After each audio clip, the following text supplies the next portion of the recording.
Good day everyone, I'm Rondon M. Pangilinan, student nurse from BSN 3A of NEST. And for today's video, I will demonstrate nasogastric tube feeding. For the assessment, check for doctor's order. Checking the prescription confirms the type of feeding solution, route, and prescribed delivery time. Next, client's level of consciousness and level of knowledge and understanding. Also, we need to assess the availability and functionality of the needed materials because organization provides accurate skills performance. Also, we need to assess for any clinical signs of malnutrition or dehydration, for allergies to any food in the feeding. If the client is lactose intolerant, check the tube feeding formula. Notify the primary care provider if any incompatibilities exist. For the planning, before commencing a tube feeding, determine the type, amount, and frequency of feedings and tolerance of previous feeding. Then, prepare equipment, such as correct type and amount of feeding solution, 60 ml catheter tip syringe, emesis basin, clean gloves, pH test strip or meter, large syringe or calibrated plastic feeding bag with label and tubing that can be attached to the feeding tube, or pre-filled bottle with a drip chamber, tubing, and a flow regulator clamp. Then, measuring container from which to pour the feeding if using open system. Then, water, 60 ml unless otherwise specified at room temperature. Then lastly, feeding pump as required. For the implementation, prior to performing the feeding, introduce self and verify the client's identity using agency protocol. Explain to the client what you are going to do, why it is necessary, and how he or she can participate. Inform the client that the feeding should not cause any discomfort, but may cause a feeling of fullness. Good day, sir. I'm Rondon M. Pangilinan, student nurse from Nasogastric University of Science and Technology. May I know your name, sir? I am Luis Leonard.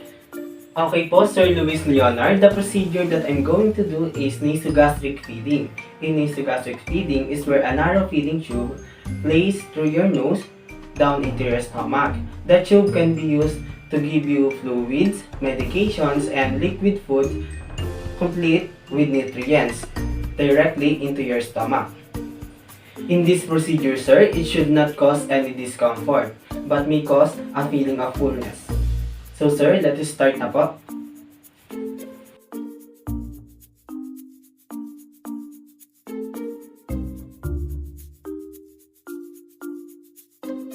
Then, perform hand hygiene and observe appropriate infection control procedure, such as wearing clean gloves.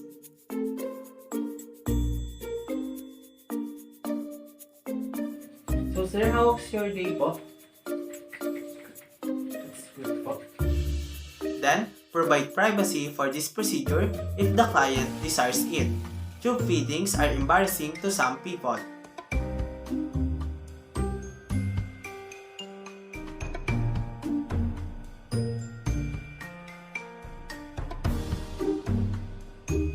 Then next, assess tube placement. Apply clean gloves, then attach the syringe to the open end of the tube and aspirate.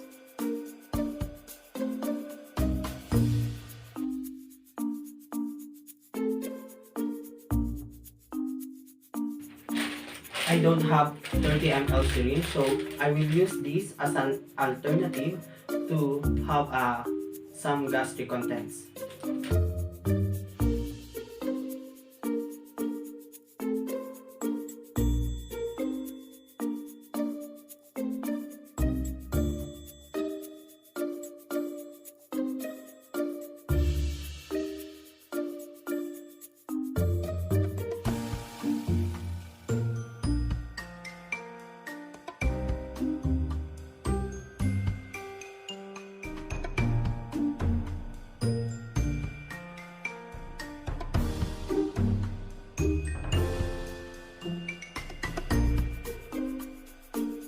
Then, check the pH. Aspiration of gastric fluid indicates that the tube is correctly placed in the stomach. Allow 1 hour to elapse before testing the pH if the client has received a medication. Use a pH meter rather than pH paper if the client is receiving a continuous feeding. Follow agency policy if the pH is equal to or greater than 6. Assess residual feeding contents. If the tube is placed in the stomach, aspirate all contents and measure the amount before administering the feeding.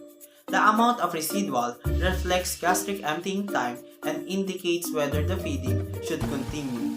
And also, gastric contents must be reinstilled to the stomach to prevent electrolyte imbalances.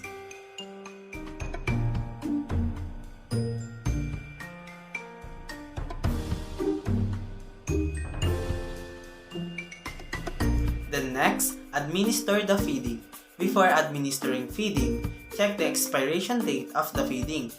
Spoiled feeding causes diarrhea and abdominal pain to the client, and outdated formula may be contaminated or have lessened nutritional value. Warm the feeding to room temperature. An excessively cold feeding may cause abdominal cramps.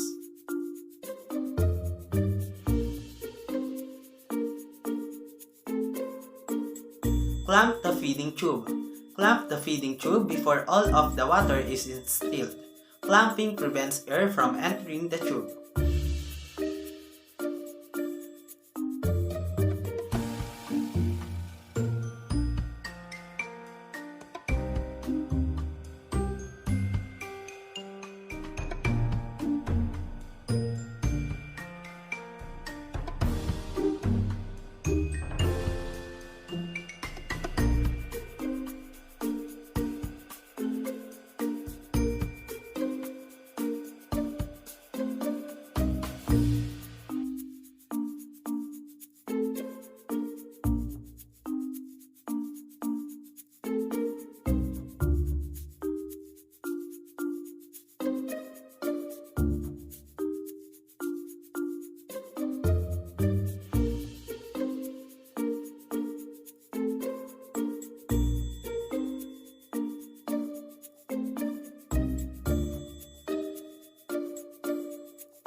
Ensure client's comfort and safety.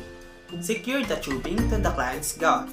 This minimizes pulling off the tube, thus preventing discomfort and dislodgement. Then, ask the client to remain sitting upright in Fowler's position or in a slightly elevated right lateral position for at least 30 minutes. These positions facilitate digestion and movement of the feeding from the stomach along the alimentary tract and prevent the potential aspiration of the feeding into the lungs.